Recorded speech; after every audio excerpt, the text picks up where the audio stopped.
नमस्कार दोस्तों, स्वागत है आपका एक बार फिर से हमारे YouTube चैनल धार्मिक ज्ञान में। दोस्तों, यदि आप अपने लाइफ में कुछ नया सीखने की चाह रखते हैं तो आज ही हमारे चैनल को सब्सक्राइब कर लें और पूरी जानकारी पाने के लिए वीडियो के अंत तक बने रहें, क्योंकि अधूरा ज्ञान विष के समान होता है। मित्रों, क्या आपको पता है गौ माता ने समस्त स्त्रियों को ऐसा कौन सा श्राप दिया था जिसकी वजह से आज तक समस्त नारी जाति व श्राप भोगना पड़ रहा है? गौ माता का एक ऐसा श्राप जिसे टाला नहीं जा सका। दोस्तों, एक समय की बात है जब भगवान श्री कृष्ण अपनी राजगद्दी पर विराजमान थे, तब उनके पास देवर्षि नारद मुनि आती है और कहते हैं, हे प्रभु, मैं आज मृत्यु लोक में भ्रमण कर रहा था।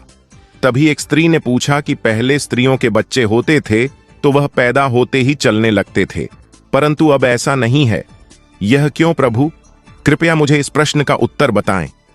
श्री कृष्ण कहते हैं, हे देवर्षि, तुम्हारा यह प्रश्न समस्त स्त्री जाति के लिए अत्यंत महत्वपूर्ण है। अगर तुम इस प्रश्न के उत्तर को जानना चाहते हो तो ठीक है, मैं तुम्हें एक कथा सुनाता हूं। तुमको इस कथा के माध्यम से पता चल जाएगा कि किस वजह से अब स्त्रियों का बच्चा पैदा होते ही चल नहीं पाता है।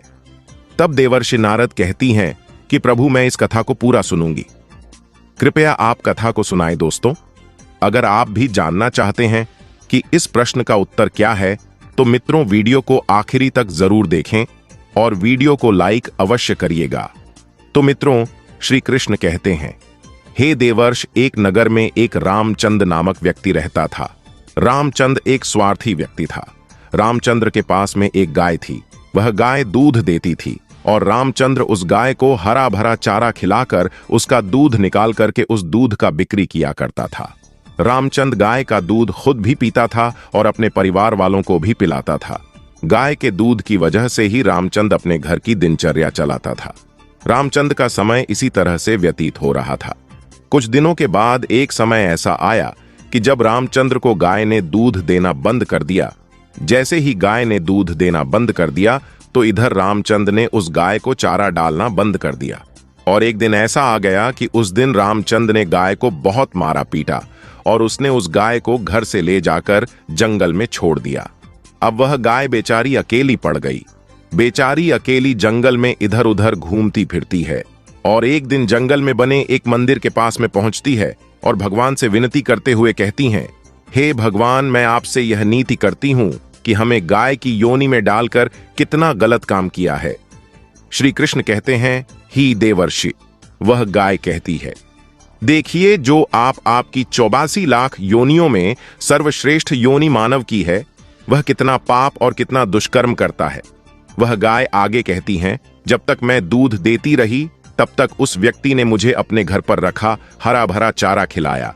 जैसे ही मैंने दूध देना बंद कर दिया, उसके बाद में उसने मुझे चारा भी नहीं डाला। इतना ही नहीं, उसने तो मुझे घर से बाहर ही निकाल दिया। अब मैं इधर उधर भटक रही हूं। अब जंगल में चारा खा खा करके, जंग में घास खा करके मैं अपने पेट को भरती हो। हे भगवान, आपने जो सर्वश्रेष्ठ योनि बनाई है, यह तो कितनी स्वार्थी और लालची योनि है। श्री कृष्ण कहते हैं कि ही देवर्षि नारद, धीरे धीरे समय व्यतीत होता चला गया। गाय बेचारी इधर उधर भटकती रही। जब भी वह गाय रामचंद्र के द्वार पर आ जाती है तो रामचंद्र ने लाठी लेकर के उस गाय को जंगल की तरफ, खेतों की तरफ भागा करके आता है।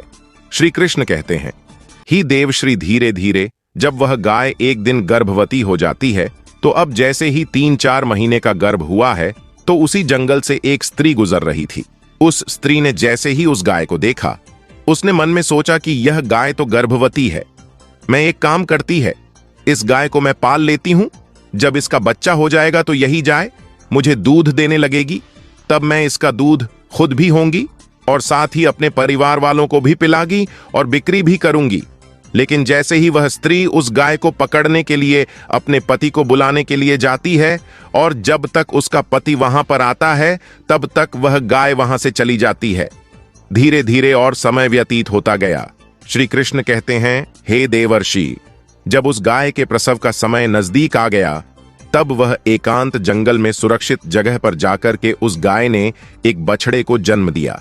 श्री कृष्ण कहते हैं, कि ही देवर्षि प्रसव के कुछ समय बाद वहीं स्त्री उसी जंगल में घास काटने के लिए गई हुई थी। जैसे ही उसने दूर से देखा कि एक गाय ने अपना बच्चा जन्म दिया हुआ है, तब वह स्त्री उसके पास गई और उसने ध्यान से उस गाय को देखा तो बोली कि अरे यह तो वही गाय है, इस गाय ने तो बछड़ा दे ही दिया, चलो अच्छा हुआ। वह स्त्री सोचती है, अब मैं इस गाय को पकड़कर अपने घर पर अवश्य ले जाऊंगी। जैसे ही वह स्त्री उस गाय के पास से अपने पति को बुलाने के लिए जाने लगती है, तभी गाय ने उसी समय उस स्त्री से कहती है, बहन, आज तुम हमारे ऊपर एक परोपकार कर दो। यह मेनर जो बच्चा है, यह पीछे पड़ा हुआ है, इसे उठाकर कि तुम मेरी गर्दन के ऊपर रख दो। मैं अपने बच्चे को लेकर कि किसी सुरक्षित जगह पर चली जाऊंगी, क्योंकि यह मेरा बच्चा 8 महीने बाद चलने लायक हो पाएगा, 8 महीने बाद अपने पैरों पर चलेगा। श्री कृष्ण कहते हैं, ही देवर्षि नारद, जैसा अब भी है ऐसा पहले नहीं था। पहले गाय का बच्चा 8 महीने के बाद ही अपने पैरों पर चलने लायक हुआ करता था। श्री कृष्ण कहते हैं, हे देवर्षि, लेकिन जैसे ही उस स्त्री ने गाय की बात सुनी तो बहुत बहुत जोर जोर से हंसने लगी और कहने लगी, तुम्हारा बच्चा इतना गंदा है, इतनी गंदगी में पड़ा है, मैं तुम्हारे बच्चे को उठा करके तुम्हारे कंधे पर क्यों रखूं? मैं तुम्हारे ऊपर यह परोपकार क्यों करूं? जैसे ही उस स्त्री ने उस गाय का बहुत मजाक बनाया, उस समय गाय बेचारी असहाय थी, वह अपने बच्चे को उठा नहीं सकती थी। श्री कृष्ण कहे हैं कि हे देवर्षि, उसी समय दुखी होकर कि गाय ने श्राप दे दिया।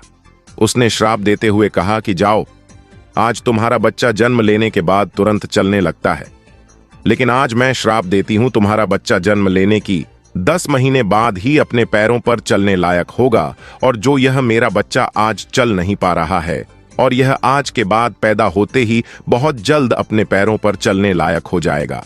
श्री कृष्ण कहते हैं, ही देवर्षि, इसी श्राप के कारण स्त्रियों का बच्चा जन्म लेते ही अपने पैरों पर चल नहीं पाता। दोस्तों, सतयुग में सुखदेव पैदा होने के तुरंत बाद ही अपने पैरों पर चलने लगे थे और वेद व्यास भी जन्म लेने के तुरंत ही बाद अपने पैरों पर चलने लगे थे। यह बात तो सतयुग की थी, लेकिन कलयुग में ऐसा नहीं है।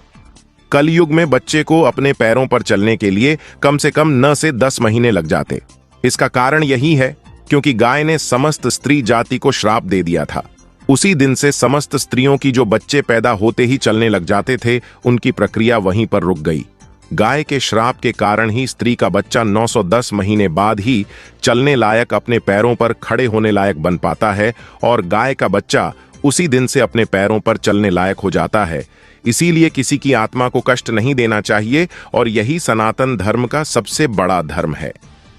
गोस्वामी तुलसीदास ने लिखा है, पर हिट सरल धर्म नहीं दोस्तों, दूसरे के दुख में दुखी हो जाना, दूसरे के काम आना सबसे बड़ा धर्म माना गया है। तो इसलिए हमें असहाय पशु की, पक्षियों की सहायता करनी चाहिए। गाय के श्राप की वजह से ही जितनी भी पशु पक्षी हैं, उन सबके बच्चे जन्म लेने के तुरंत बाद चलने लग जाते हैं। लेकिन स्त्रियों के बच्चों पर इसका विपरीत प्रभाव पड़ा कि जन्म के तुरंत बाद स्त्री का बच्चा चलने लायक नहीं बन पाता। एक स्त्री की गलती से आज समस्त मानव जाति की महिलाओं को श्राप का खामियाजा आज भी भुगतना पड़ रहा है। मेरे प्रिय दर्शकों, हमें उम्मीद है कि हमारे द्वारा दी गई जानकारी आपको पसंद आई होगी। तो आप लोगों से हमारा एक छोटा सा रिक्वेस्ट है कि आप लोग ऐसी ही इंटरेस्टिंग जानकारी पाने के लिए हमारे चैनल को सब्सक्राइब कर लें। साथ ही वीडियो को लाइक और शेयर करके कमेंट में हर हर महादेव लिखना ना भूलें। मिलते हैं अगली वीडियो में ऐसी ही महत्वपूर्ण जानकारी लेकर। तब तक के लिए अपना ख्याल रखें, स्वस्थ रहें, मस्त रहें। नमस्कार, धन्यवाद।